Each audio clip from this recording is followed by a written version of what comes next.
Ola Raimundo, boa noite.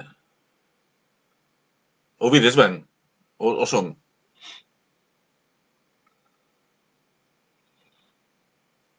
Eu estou na Galiza.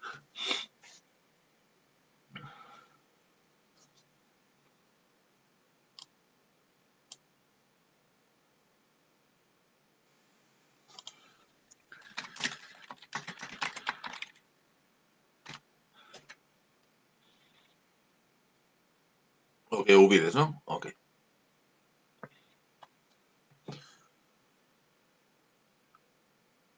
Vamos a agardar un par de minutos, un bocadiño para que a xente entre na sala virtual.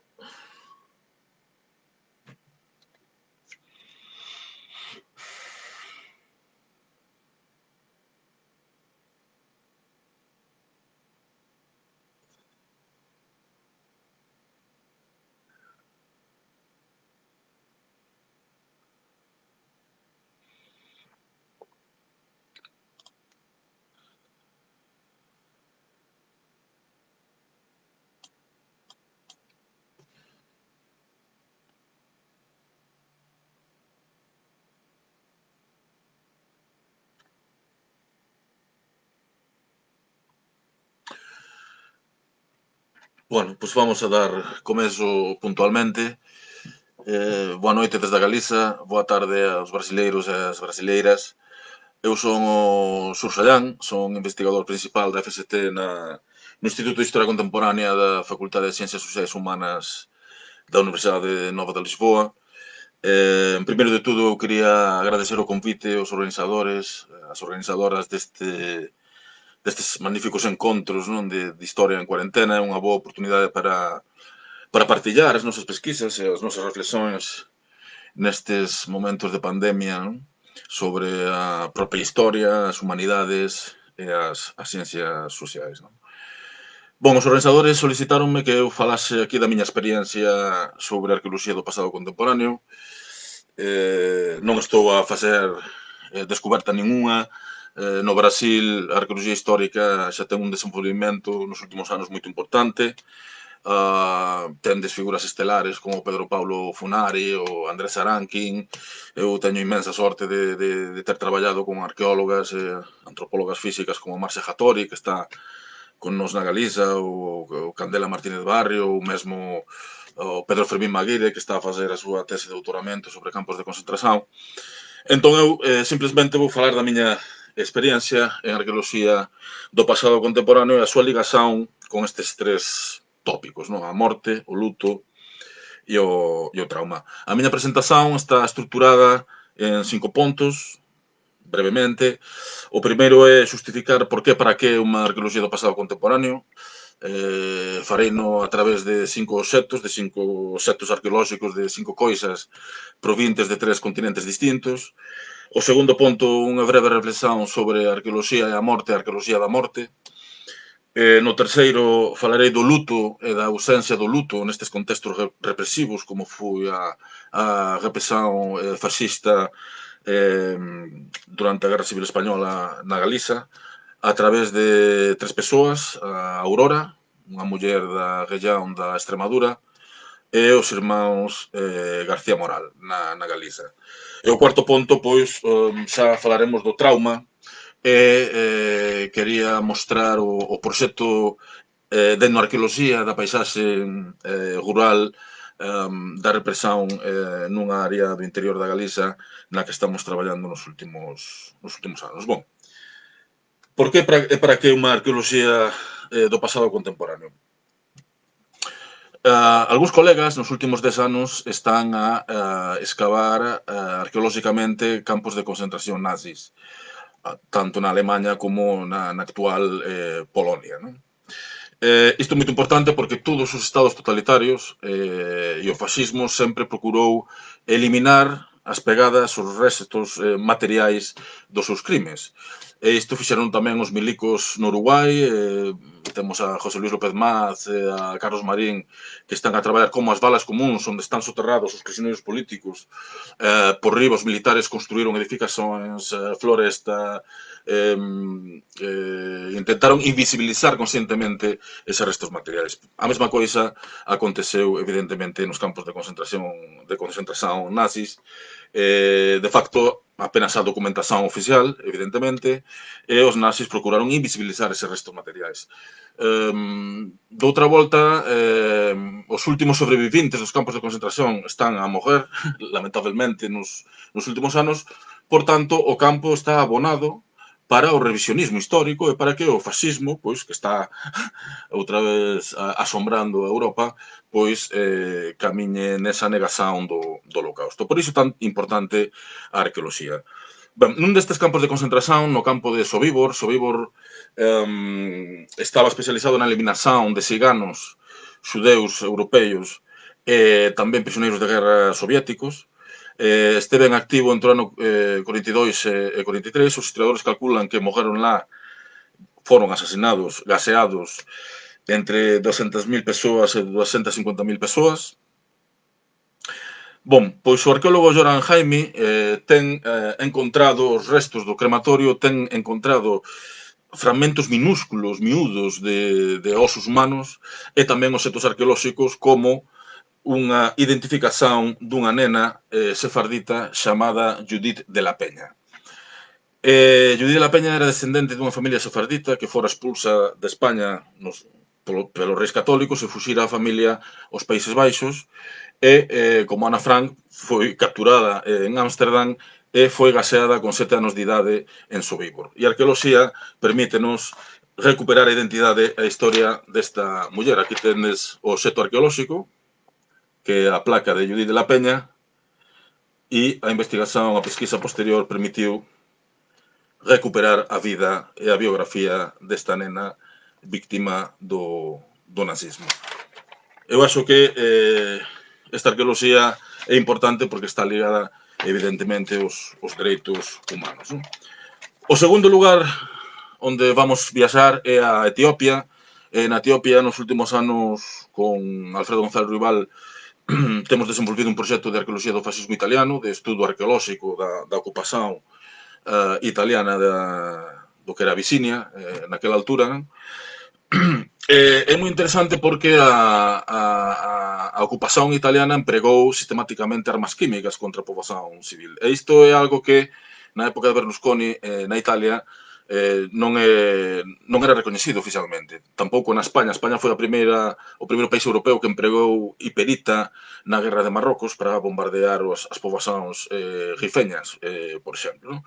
Entón, bueno, há un historiador italiano, Matteo Dominioni, que entrevistou a militares xa vellotes, que estiveran na campaña da Abisinia. Eles falaronlle da masacre que aconteceu nunha área lonxana ao norte de Addis Ababa, na chamada cova de Seret. Unha cova, unha cima, unha gruta que se atopa a 3.800 metros de altitude e onde se refugiaron os nenos, os meninos, as mulleres, os avós das familias dos patriotas etíopes, dos guerrilleiros antifascistas que estaban a lutar contra a ocupación fascista italiana. Non? Nos, guiados pela comunidade local, localizamos a cova, entramos lá, era un lugar sagrado, a xente, evidentemente, ali habitaban os espíritus dos devanseiros, dos avós.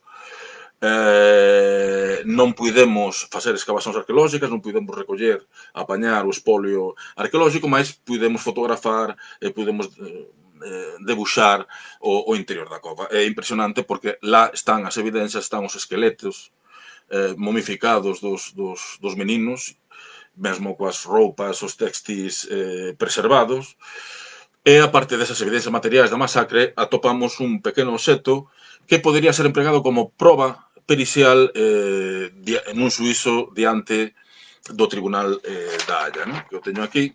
Este anel de aluminio que vendes aí de 2 centímetros é un anel das bombas de 2 kilogramos de peso onde ia o gas mostaza, ¿no?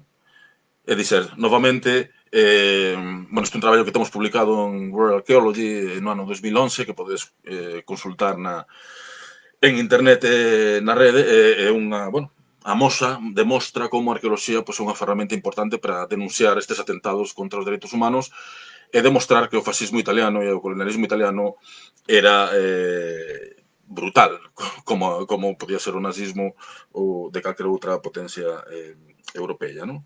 O terceiro lugar onde vamos, xa rapidamente, é o deserto de Atacama. Lá estivemos traballando tamén há anos. E no deserto de Atacama estivemos a traballar nun acampamento militar do exército de Pinochet. Nesta área pasou a famosa Caravana de la Muerte, a toda unha serie de memoriais na honra dos opositores políticos que foron masacrados, asasinados polos militares pinochetistas. É moito interesante porque no ano 1978 houve quase unha guerra entre a Argentina, o Chile e Bolivia por temas fronteirizos do Beagle e distintas historias, non? Pero o interesante é que arqueolóxicamente podemos demostrar como a España da transición democrática, a España de fins dos anos 70, a España de Adolfo Suárez, que o pai da democracia oficialmente na España recente, vendía armas a Pinochet, armas que eran tamén empregadas na eliminación física dos opositores políticos, non? Atopamos pois, unha grande cantidade de munición e o máis importante é que atopamos restos de lanzafoguetes antitanque que se fabricaban nesa altura na fábrica de armas de Palencia en España. Lóxicamente é algo que o goberno español non recoñecerá endexamais, non? Entón, bueno, é outro exemplo importante de para que serve a arqueoloxía do pasado contemporáneo. E a última peza que vou traer acá é isto de aquí, non sei se vedes moi ben o que é un filtro que ten tamén unha goma interna. Bon, este obxecto arqueolóxico encontramos, nós temos un proxecto co Rui Gomes Coello e con Sanja Horvativic na Croacia, onde estamos a estudar os campamentos partisanos dos partisanos de Tito, no? Na área noroeste da Croacia, que lutaron contra a ocupación italiana e contra a ocupación nazi até 1945, non? É moito interesante porque este tipo de obxectos permítenos elaborar relatos e narrativas moi interesantes. Esta máscara antigás é un modelo que se construiu no ano 35 pola Casa Pirelli. A Casa Pirelli, que se fundou no ano 1872, é o exemplo magnífico da segunda revolución industrial, do segundo capitalismo, de como as grandes empresas apoian as empresas coloniais de países como Italia, como a familia Pirelli foi a responsável da primeira depredación do Amazonas na procura destas gomas de caucho para neumáticos das bicicletas, depois de todo o desenvolvemento automobilístico, como os Pirelli apoiaron o fascismo italiano, Mussolini, e como o exército italiano empregaba todo este tipo de materiais. Atopamos evidencias destas máscaras en distintas frontes de guerra da Guerra Civil Española en España, na Etiopía, na Croacia, en distintos sitios, non? Bueno, todas estas ligaxóns entre economía, capitalismo, fascismo, pois están aquí representadas neste obxecto humilde, anónimo, que aparece no medio da floresta nun campamento partisano que eles empregaban para tratar os seus feridos de guerra, non? Entón, bueno, por eso falo eu das coisas da guerra, non? Os xetos que nos falan a arqueoloxía do pasado contemporáneo, pois traballamos sobre todo coas materialidades, non? Dito isto, sobre a morte, únicamente quería facer unha pregunta. Por que eu, arqueólogo, ou todos os arqueólogos do mundo, temos mortos na casa, non? É dizer, por que Sursallán ten o pé dereito dun esqueleto medieval do século XIII, un veciño da miña freguesía de Cireixa, son escavazóns que estou a facer no castro da miña freguesía, que foi cristianizado na época medieval, pois aquí temos o pé dereito de Atilano, porque vamos enviar mostras a Londres e a Miami para as datacións de carbono 14. Pero tamén vos podo falar de Frutuoso, que temos unha tibia de Frutuoso tamén por aquí, por casa, dormimos todas as noites pois con mostras de 6 ou 7 viciños medievais de Cereixa. Lóxicamente isto é unha loucura, isto é impensável no contexto latinoamericano. Dice, que respeito temos nós caros mortos, non? Eu son un científico, son un técnico e o Estado español permíteme a min tratar isto como obxetos arqueolóxicos, non son seres humanos. Tratámonos como se foran obxetos metálicos, como se foran mostras de fauna ou como se fosen obxetos cerámicos, non? É dizer, desde o punto de vista ético, ainda fica moito camiño por percorrer na arqueoloxía ibérica, portuguesa e española. ¿No? E traio a morte aquí, porque, bueno, todos os obxectos que presentei están ligados dunha ou doutra maneira tamén a morte, porque é moito diferente excavar unha necrópole medieval que excavar valas comuns onde foron soterrados como cans, como animais, as víctimas do franquismo, por exemplo. ¿No? Entón, nós, cando a presentamos en Europa, en congresos, as nosas exhumacións de represaliados da Guerra Civil, há moitos arqueólogos bueno, que non lles parece ben o que estamos a facer. Mas nós facemos iso, mostramos as fotografías porque os familiares desas víctimas así o solicitan, porque o Estado español non quere saber nada desas víctimas, entón esta é unha maneira de visibilizar esa realidade que o Estado non quere ver nin quere que se divulgue. Non? Por iso é tan importante unha práctica arqueolóxica comprometida neste sentido. Esta era a única reflexión aberta sobre a morte que quería trazer aquí antes de abordar o tema do duelo. Non? Bueno, despois eu falarei uns 35 minutos así, depois irei respostando as vosas preguntas. Ben, para tratar o tema do duelo, como vos dixen, vou falar de Aurora e vou falar dos irmáns García Moral. Vou ler estes textos que son meus, que teño preparados, que están en castellano e en español. Vou nos ler devagariño, así xa trocamos do galaico portugués o castellano sen problema ningún. Se llamaba Aurora. Era elegante, estilosa y educada. Cuando aparecía cada mañana con su parasol nos recordaba a una enfermera británica de las que salen en las películas clásicas de la Segunda Guerra Mundial. Era maestra, como su madre, de Castuera, un pueblo de Badajoz, del cual se marchó después a Cataluña para intentar mejorar la salud de su hijo, que padecía de asma. En agosto de 2012, nosotros llevamos a cabo unas exhumaciones. Exhumamos a 17 represaliados del franquismo en el cementerio municipal. Fue el último año, en el año 2012, que el gobierno español financió con fondos públicos estos trabajos de recuperación de la memoria histórica, como se llama en España. ¿No? Tenemos que esperar ahora a este nuevo gobierno para ver si se reanudan esas ayudas. Esto es el contexto de trabajo de esta arqueología del pasado contemporáneo. ¿No? En agosto de 2012, todos los días, Aurora hacía una parada de rigor en su caminata matutina y se interesaba por la exhumación que estábamos llevando a cabo en el cementerio municipal de Castuera. Las conversaciones que mantenía con nosotros las guardamos como oro en paño en la memoria. Todo un monumento a la dignidad humana.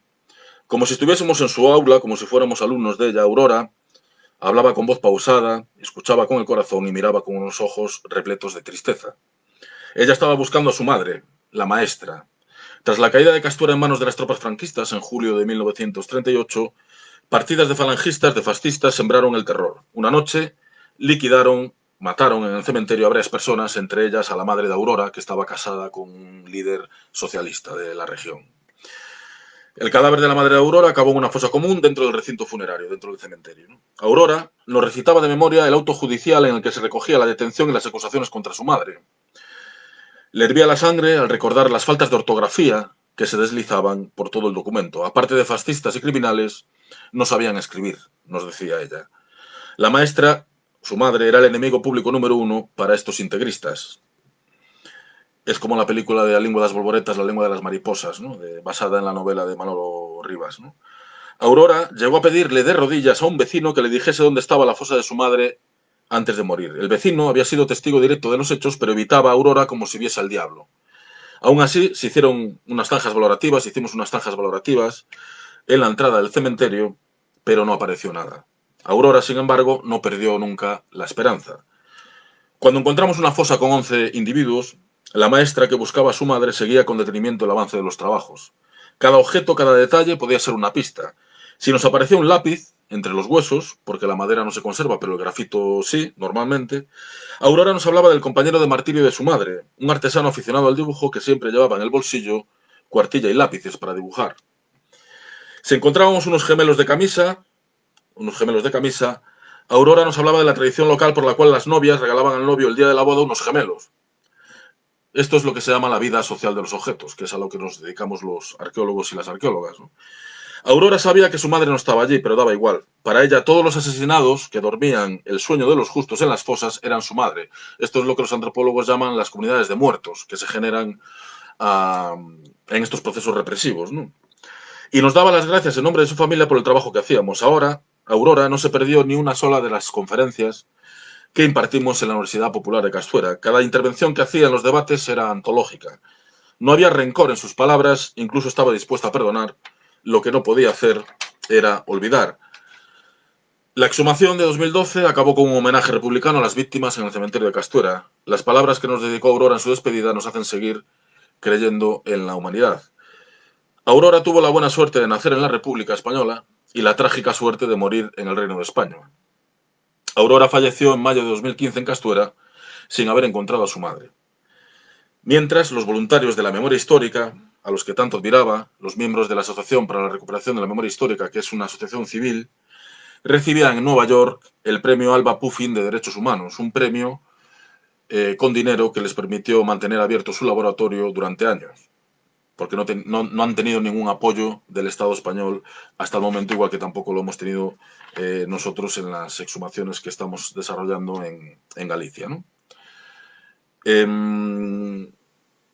Ahora os voy a hablar de los hermanos García Moral, que nosotros llevamos a cabo una exhumación frustrada, no hemos podido encontrarlos, pero os quiero mostrar toda esta historia para que veáis lo que supone el duelo y la ausencia de duelo, porque estamos hablando de desaparecidos. Entonces es imposible llevar a cabo un duelo en condiciones, ¿no? Los hermanos García Moral residían en la parroquia de Montefurado, una aldea gallega. José María estaba casado con Victoria y tenía 3 hijos. A su vez, el otro hermano Ricardo estaba desposado con Ramona y era padre de 2 chavales. El curso de su existencia, como el del río Sil, se torció dramáticamente con la llegada de los pistoleros fascistas en el verano de 1936. Hemos podido recabar en el archivo del Tribunal Militar Territorial de Ferrol información oficial sobre el final trágico de estos 2 hermanos de sangre. Y esto es muy importante porque mucha gente piensa que no hay documentación de los paseados, de los desaparecidos.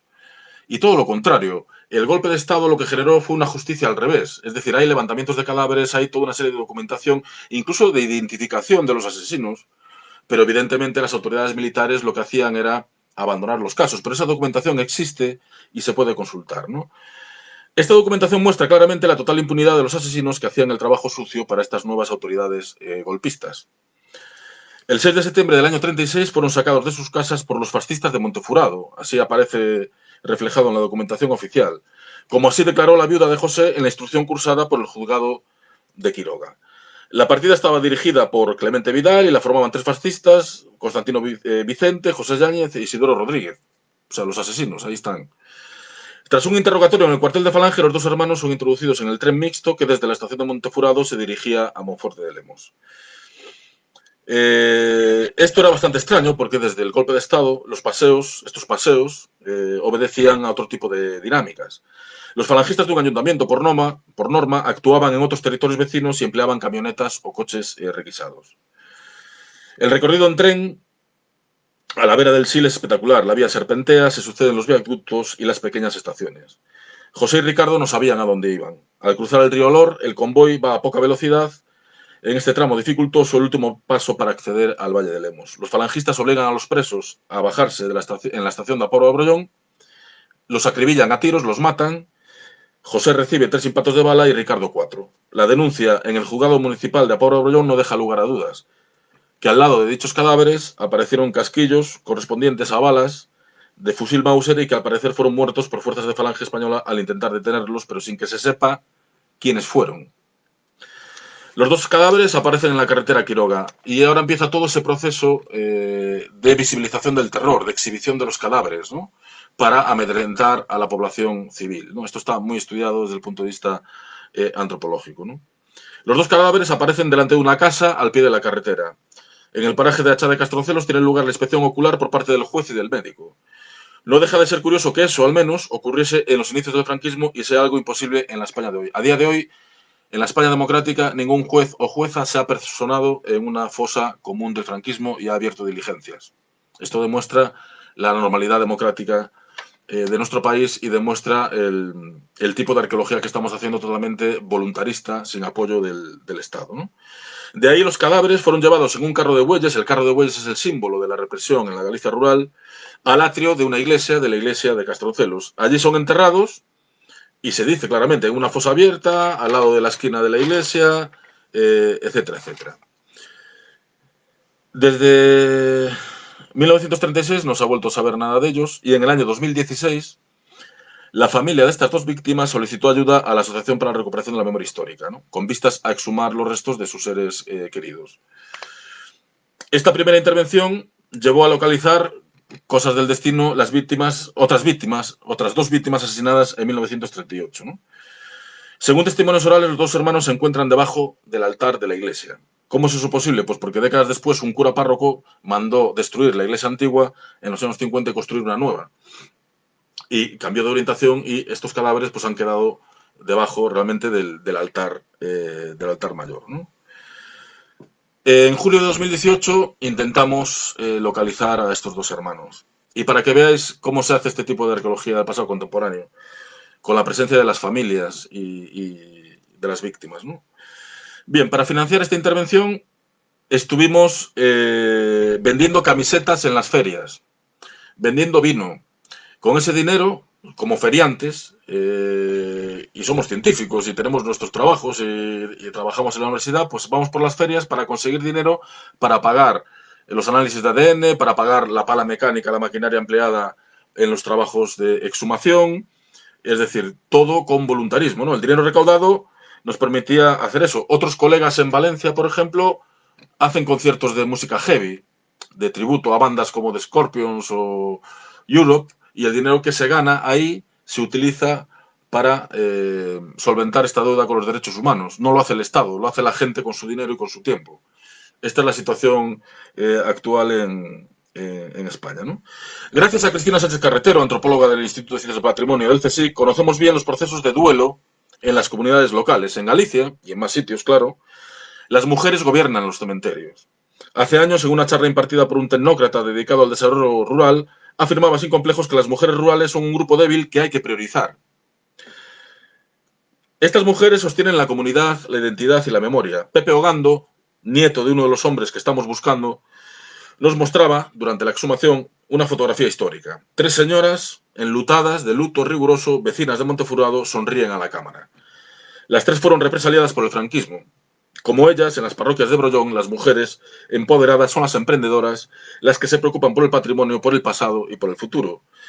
Quizá por ello, la periodista Ana Pastor, que es una de las periodistas más mediáticas en España, más combativas, y su productora, Neutral, vinieron a nuestra exhumación de Castroncelos para grabar un episodio de una serie sobre precisamente lo que está pasando en España con la memoria y la materialidad del franquismo, ¿no?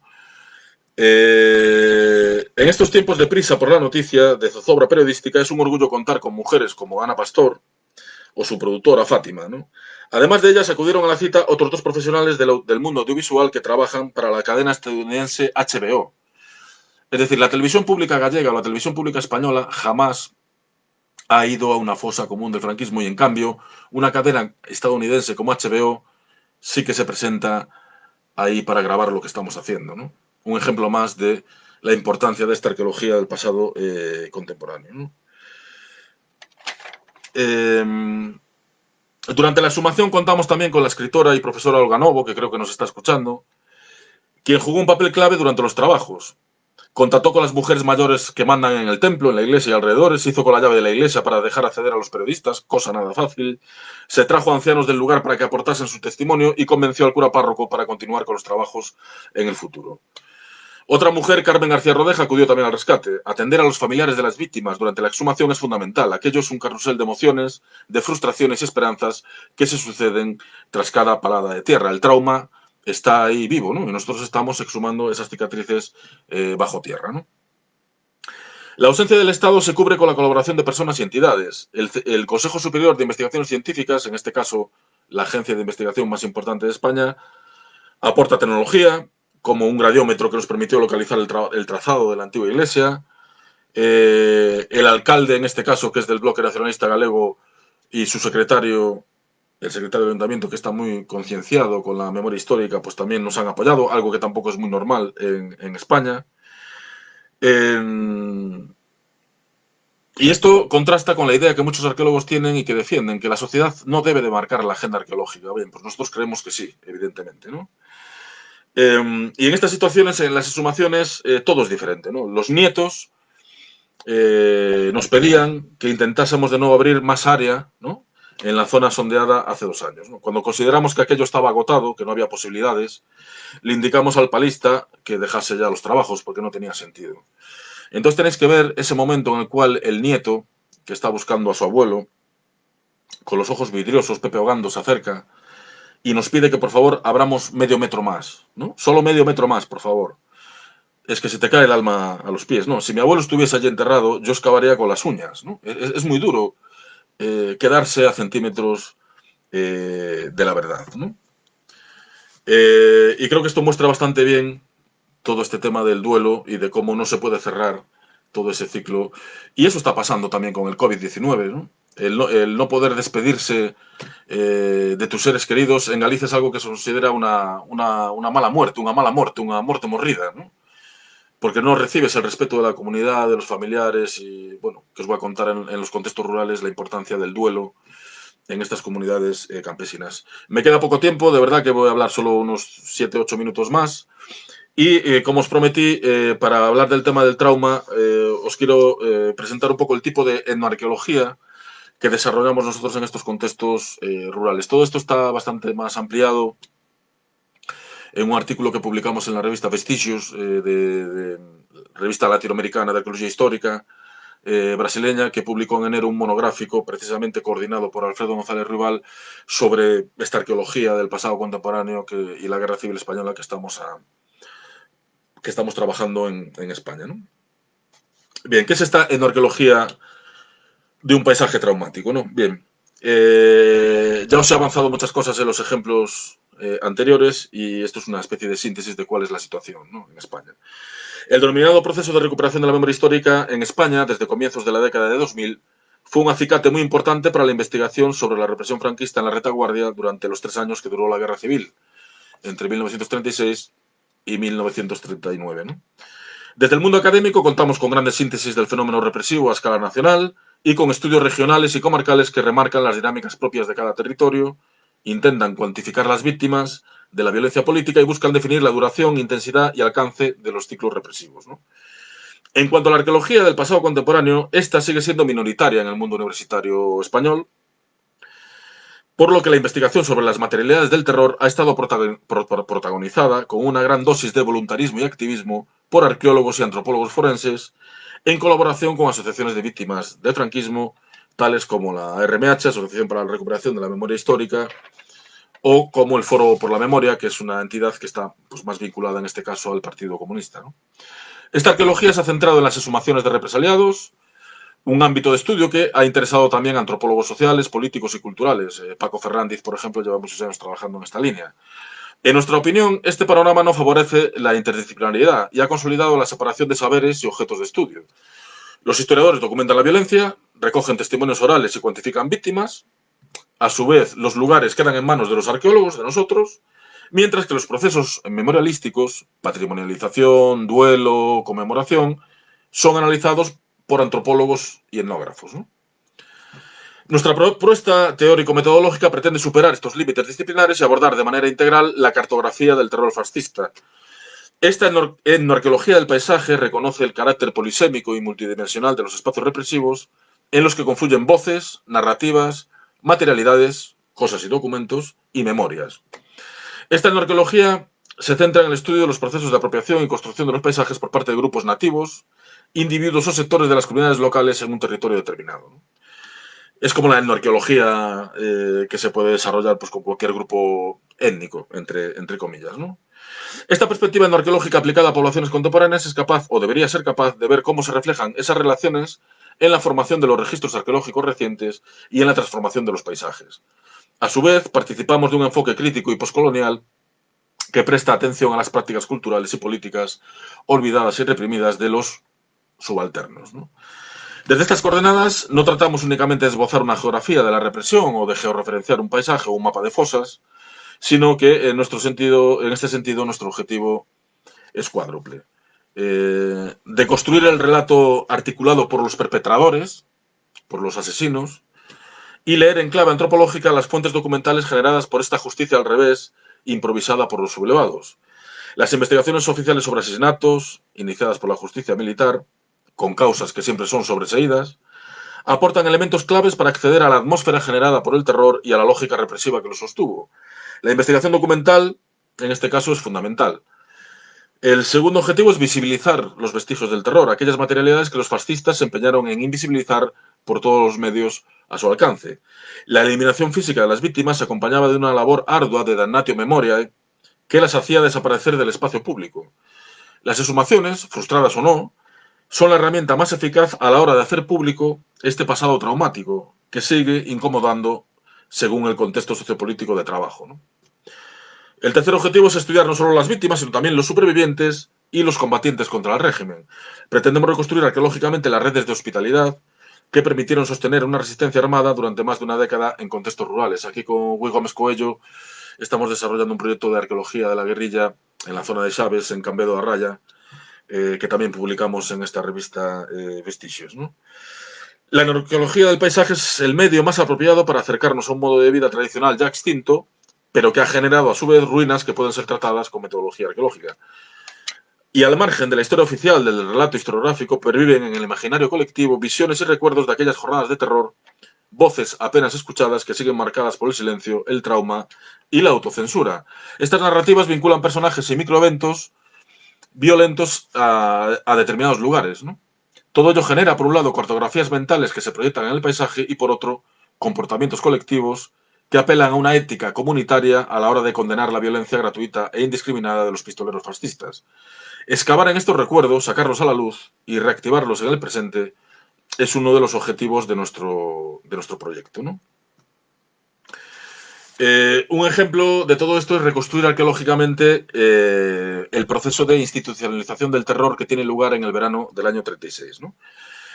Visibilizar el terror es un mecanismo de dominación político-social mediante la eliminación física de todo cuanto supiera contaminación de las ideas para la ideología dominante. Es decir, el fascismo aquí va a luchar contra el asociacionismo obrero, agrario, contra el mayor símbolo de la República, que son los maestros rurales, contra los sindicalistas, contra los partidos agrarios. O sea, todo eso conforma el grupo de personas que van a ser eliminados, sobre todo en este verano del año 36, ¿no? De hecho, aún se recuerdan los muertos de aquel verano, ¿no? Los muertos de aquel verano del año 36, ¿no? Ese impacto fue tan grande que garantizó el silencio y el control social durante toda la dictadura en estas zonas rurales, ¿no? Por el impacto traumático de esta visibilización del terror, de los cadáveres que quedaban sin recoger durante días en las cunetas, que no eran enterrados en sagrado con sus familiares, sino en atrios o tratados como alimañas, como animales, ¿no? Eso es realmente impresionante, ¿no? Desde la invasión francesa de Galicia en 1808 no se había vivido una violencia tan brutal. El verano del 36 consagró una práctica genocida basada en la deshumanización del otro. El otro podía ser un vecino, un pariente, un amigo. Legitimó la tortura y el maltrato del rojo, que era la anti-España, ¿no? Es el mismo discurso que maneja el fascismo de Vox en la actualidad, ¿no? E hizo saltar por los aires los códigos de conducta de la ética campesina, ¿no? En esta nueva situación, los cuerpos se convierten en un recurso pedagógico, en el propio soporte material del terror, en la mejor herramienta para controlar la retaguardia, como ha demostrado Paco Ferrandiz o Laura Muñoz. Los cadáveres, maltratados y vejados, quedaban expuestos durante horas en las cunetas, en las carreteras principales, en el propio lugar de la ejecución. La utilidad política del terror solo existe cuando se publicitan sus resultados. Y de ahí el interés en que todo el mundo pudiese contemplar los cadáveres ensangrentados de los enemigos de la patria. En este proceso de escenificación pública, los cuerpos constituyen un fin, pero también un medio, como señala Gonzalo Kopman, ¿no? Del mismo modo, la exposición de los cuerpos de las mujeres vivas, represaliadas, que son rapadas y vejadas, jugaba la misma función ejemplificadora. Asimismo, el maltrato y la tortura a la vista de todos eran un recurso más que convincente, ¿no? Y ya voy a ir muy rápido, os iba a desarrollar un poco más el ejemplo de dos represaliados. Uno de ellos también llevamos a cabo una exhumación, pero también frustrada. Y aquí, bueno, la historia se cierra, porque realmente la tumba de este era un sindicalista anarquista o inverno que había venido de Cuba y, bueno, había tenido mucho protagonismo durante la República y se refugió en una casa en la montaña de unos familiares, lo delataron y los falangistas lo llevaron varios kilómetros andando, lo vejaron, lo torturaron por el camino, lo exhibieron por el pueblo y acabaron metiéndole un tiro en un monte, ¿no? Entonces la tradición oral nos muestra a Oinverno como Cristo, realmente, o sea, que está haciendo su vía crucis, incluso nos dice una señora le ofreció agua en una esquina, pero el falangista le dijo que no se la diera. Es decir, hay toda una recreación del imaginario colectivo en el cual se elaboran relatos casi míticos muy interesantes, ¿no?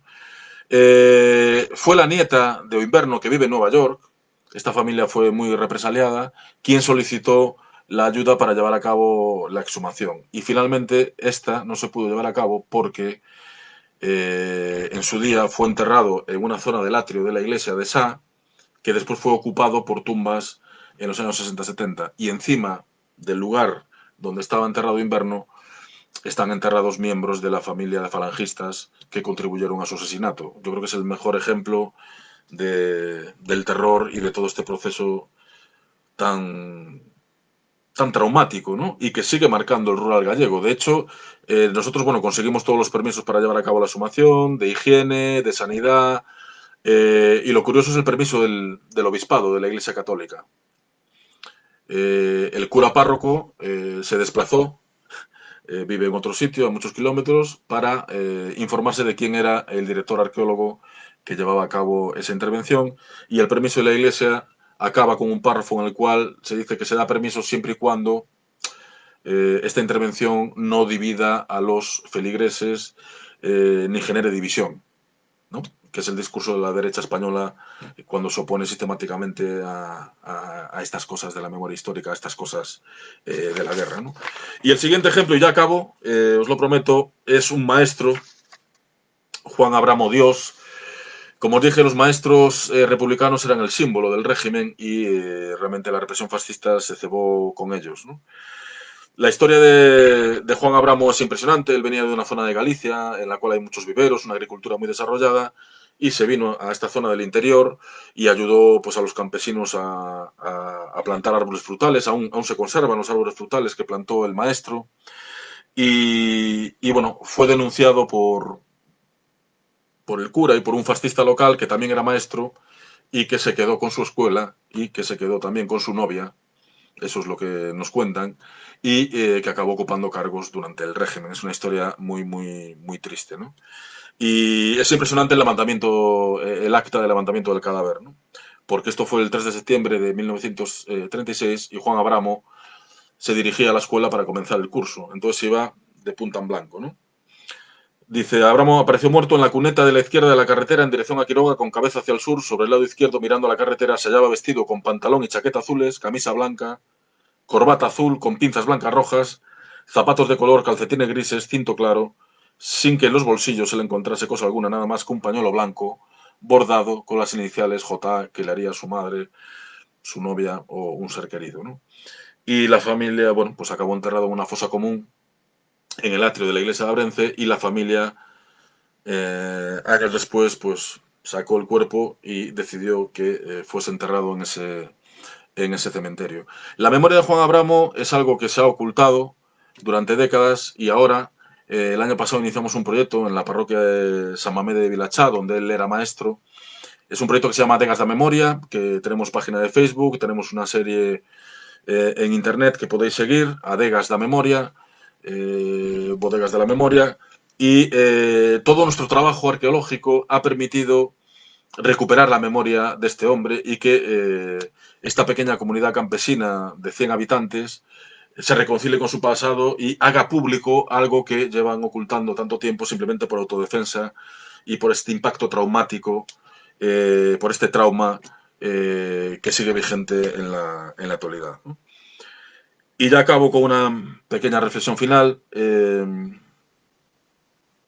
La historiografía sobre la guerra civil y la represión en Galicia ha elaborado un relato académico asentado en la documentación disponible. Su interés se ha centrado en la cuantificación de las víctimas, la definición de los ciclos represivos y solo últimamente en los perpetradores, en los asesinos. Es cierto que nuestro país se encuentra a la vanguardia de los estudios de historia oral para este periodo, pero también lo es que se ha primado la fuente documental sobre cualquier otra. En cierta medida, la oralidad y la materialidad han quedado fuera del discurso hegemónico. Este vacío ha hecho que sea el asociacionismo de base, los de la memoria histórica, la gente, los que han desbrozado el camino para adentrarse en el conocimiento aportado por las comunidades locales, algo imprescindible para localizar enterramientos clandestinos y fosas comunes en el rural gallego. En este contexto académico nos parece necesario y útil desarrollar una arqueología histórica, comunitaria y pública que nos permita aprender, comprender y socializar los paisajes represivos. Desde un enfoque etnoarqueológico hemos venido desarrollando esta labor en un territorio concreto, como es este ayuntamiento de Apobra de Brollón, ¿no? En un momento, no lo olvidemos, de desmantelamiento y desarticulación de un mundo rural que se está muriendo, convertido en un desierto demográfico y donde en pocos años se perderá para siempre la memoria de lo ocurrido hace 80 años. La geografía de la represión y de la resistencia es un saber y un estar en el mundo que morirá con nuestros ancianos. Esta arqueología de urgencia que practicamos, este acercamiento microhistórico, facilita abordar historias de vida y de muerte, conocer al detalle peripecias vitales que nos sirven para ejemplificar procesos y para sostener relatos cercanos sobre este pasado traumático. Pero también nos permite alcanzar una descripción densa mediante la combinación de diferentes metodologías y disciplinas, historia oral, etnografía, antropología, arqueología, ¿no? Este bagaje teórico-metodológico nos permite documentar un registro arqueológico inédito, centrar nuestra atención en materialidades humildes y anónimas que muestran en toda su crudeza tanto la brutalidad de la represión como la dignidad de la resistencia. Cuerpos, paisajes y arquitecturas que nos interpelan, que siguen estando ahí a pesar de la persistente voluntad de invisibilización de las autoridades franquistas y las que vinieron después. Esta política de desmemoria es la que obliga, en el caso gallego, a que esta arqueología histórica sea una arqueología militante más propia del activismo político que del cientificismo académico. Este contexto de ausencia total de apoyo institucional, paradójicamente, redimensiona el papel de nuestra disciplina, convirtiéndola modestamente en una herramienta de transformación de la realidad. Ya no solo generamos conocimiento sobre el pasado, ni recogemos únicamente testimonios y excavamos ruinas que puedan desaparecer, sino que también, a través de diferentes estrategias de visibilización y de actuaciones performativas, una excavación es una performance, una exhumación es una performance, logramos que estos espacios cuenten con protección oficial como áreas arqueológicas y sigan siendo lo que siempre han sido, lugares de memoria, de la memoria no de un Estado, sino de nuestras comunidades rurales. Uno de los capítulos de la serie Chernóbil recoge una escena dramática que resume toda la historia del siglo XX. En plena evacuación del entorno de la central nuclear de Chernóbil en 1986, un joven soldado se acerca a una cabaña para intentar convencer a una anciana que se resiste a dejar su casa. La mujer, mientras ordeña su vaca, va recordando la historia traumática de su familia. Primero llegaron los soldados zaristas, después los bolcheviques, luego los rusos blancos en la guerra civil y la hambruna, y los nazis, y de nuevo el ejército rojo. En todos esos episodios, unos miembros de la familia fueron asesinados, otros movilizados a la fuerza y otros desaparecieron en los frentes de guerra.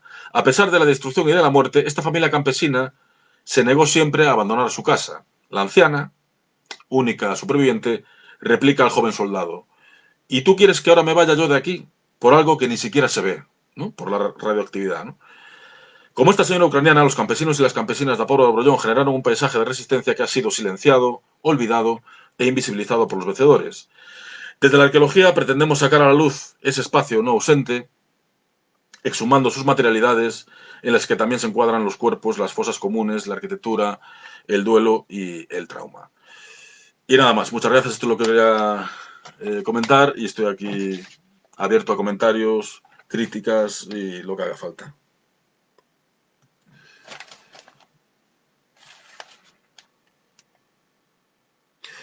Me preguntan por aquí cómo se financian estas pesquisas. Os estados están interesados en facer este tipo de traballos. Bom, no conxunto do Estado español há moitas diferenzas entre territorios. Non? Por exemplo, na Cataluña há unha política pública de memoria desde há 15 anos a esta parte. Non? No País Vasco há gabinetes de atención ao público de vítimas tanto do franquismo como da violencia política ou do terrorismo. Xa sabedes que, bueno, a banda ETA deixou as armas há escasamente unha década, 10 anos, non? Entón, nestas comunidades autónomas, nestas nacionalidades históricas, sí que há unha política pública, há orzamentos públicos, há financiamento para desenvolver este tipo de actuacións arqueolóxicas, non? Mais, por exemplo, na Galiza isto é impensável. Desde o ano 2009 segue a gobernar a dereita e o goberno do presidente Feijóo non quere saber absolutamente nada por exemplo, do que é a memoria histórica. Por tanto, a variabilidade de situacións é moito grande. Por exemplo, na Andalucía, cando gobernaban os socialistas, a Andalucía era unha referencia, non? Nestas políticas públicas de memoria, máis co troco político do ano pasado, agora goberna a dereita, e os fascistas de Vox tamén contribúen o apoio ao goberno, eliminouse, evidentemente, cualquier tipo de axuda. É un exemplo magnífico desta ligación entre políticas públicas de memoria, vontade política e este fascismo que eu sempre dis, non? No Parlamento, na Asamblea da República, há un deputado do Xega, nesta altura, mas na España temos 54 deputados fascistas no Parlamento, non? Laura Mananta pregunta, obrigada, Suso, poderíase usar, por exemplo, a arqueoloxía para a reparación de violencias contemporáneas en casos como os povos indígenas no Brasil, eternos esquecidos nas políticas de reparación estatal, ou, por exemplo, a causa do terrorismo en Perú, do conflito armado a Colombia? Existe ese traballo? Se está facendo? Sí, para non ser unha referencia, por exemplo, no Ecuador, en Colombia, eu coñezo traballos, equipas de arqueólogos e arqueólogas que están a traballar precisamente nestas cuestións. Eu, bueno, recomendo o traballo que fixo Gustavo Politis tamén, Alfredo González Ruibal, Almudena Hernando, o seu traballo no arqueolóxico co Saguá, no Amazonas, e como esa práctica no arqueolóxica tamén é unha reivindicación dos dereitos humanos e do dereito a subsistir destas comunidades de cazadores-recoleitores que agora na etapa Bolsonaro, que, bueno, coñecedes vos moito mellor, evidentemente, a realidade, pois eu acho que unha arqueoloxía do pasado contemporáneo é unha ferramenta de primeira orde para lutar contra este goberno que non sei como definilo, non? Surso, aprovecho para hacerte yo unha pregunta. Moi interesante. ¿Cómo lidiáis a nivel psicológico con este trabajo? Recuperar estas memorias y esta cultura material muy asociada a la muerte, la violencia y el dolor no debe ser fácil. ¿Hay alguna experiencia que nos puedas contar, sea personal o de algún compañero, sobre esta carga psicológica? Esto es muy interesante porque, de hecho, los equipos de las exhumaciones siempre son equipos interdisciplinares, ¿no? De hecho, nuestra experiencia, nosotros hemos colaborado con Psicólogos Sin Fronteras, por ejemplo, dentro de España, y hay psicólogas y psicólogos para atender tanto a familiares directos de las víctimas que estamos exhumando, pero es cierto que también hay tratamiento psicológico para los propios profesionales. Cada maestrillo tiene su librillo, o sea, nosotros realmente supongo que también los profesionales que diseccionan cadáveres o hacen autopsias, pues también se centran en su trabajo. Nosotros intentamos mantener un trato aséptico con lo que estamos haciendo, pero en el fondo es realmente imposible. La carga psicológica el peso es grande. Y a mí me agobia, por ejemplo, personalmente, esta sensación de que estamos haciendo arqueología de urgencia, que estamos llegando demasiado tarde. En Galicia, por ejemplo, los cementerios han crecido y se han ido eliminando todas estas fosas. Y en muchos casos es imposible ya encontrar a esta gente. Ahora tenemos una exhumación en agosto, que también estamos al límite. El cementerio ha crecido justo y está la fosa que buscamos de 2 personas, a ver si hay un milagro y se preserva. Y eso a mí me produce mucha carga psicológica porque ya llevamos varias exhumaciones frustradas y bueno, sí, pues es una carga psicológica realmente importante, ¿no? Natalia de Santana pregunta: Surso, moito obrigada pela súa presentación incrível. Gostaría de saber como se dá na España a transmisión das súas descobertas no espazo público. Estas pesquisas chegan ao grande público, como a imprensa e media lidian con esa memoria que vocês ven resgatando. Bueno, é certo que há un troco moito importante nos mass media na España, por exemplo, na Galiza, este é un tema tabú. Temos que ver que Galiza foi gobernada entre 1989 e 2005 por Manuel Fraga Iribarne, que fora un ministro franquista. Entón, apenas había información nos xornais, mas desde o ano 2006, que fora declarado ano oficial da memoria polo goberno de esquerda naquel entón, há unha normalización nos mass media sobre estes asuntos. Cando falo dos mass media non falo xa... Antes eran novas noticias que únicamente se reflectían nos xornais ou nas revistas de partidos de esquerda, de asociacionismo combatente, non? Mais agora, incluso nos xornais de dereitas, cando há unha sumación, há unha cobertura mediática moito importante, os gabinetes de imprensa pois funcionan moito ben, mas aliás, no País Vasco ou na Cataluña, onde as televisións públicas sí que atenden a este tipo de actividades, no resto de España é moito estrano que a televisión pública se faza eco, non, destas intervenções, non? Por iso é moito importante a historia pública, por iso é moito importante estar nos blogs, estar no Twitter, estar nos mass media, non? E nas redes sociais, pois, diseminando as nosas pesquisas e as nosas reflexións, non? Vocês chegan a ser ameazados por defensores do franquismo? Sí. Non falei dun proxecto moito interesante, o proxecto de Repil, que estivemos excavando unha casa guerrilleira, onde foron asesinados guerrilleiros no ano 1949.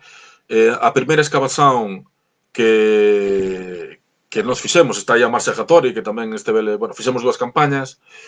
Na primeira, roubaronos a ferramenta, os cartaxes de diseminación das actividades de divulgación eran roubados sistemáticamente pela noite.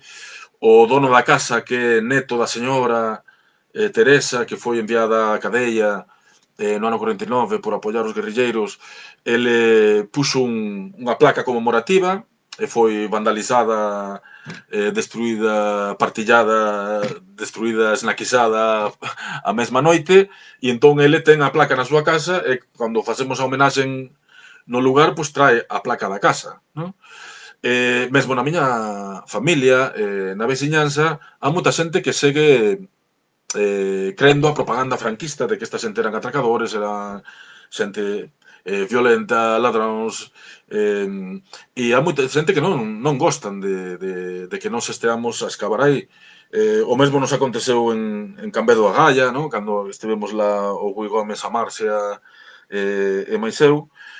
Por exemplo, en Castuera houbo pintadas no cemiterio chamándonos rojos, hijos de Carrillo. Carrillo era o líder comunista do Partido Comunista Español.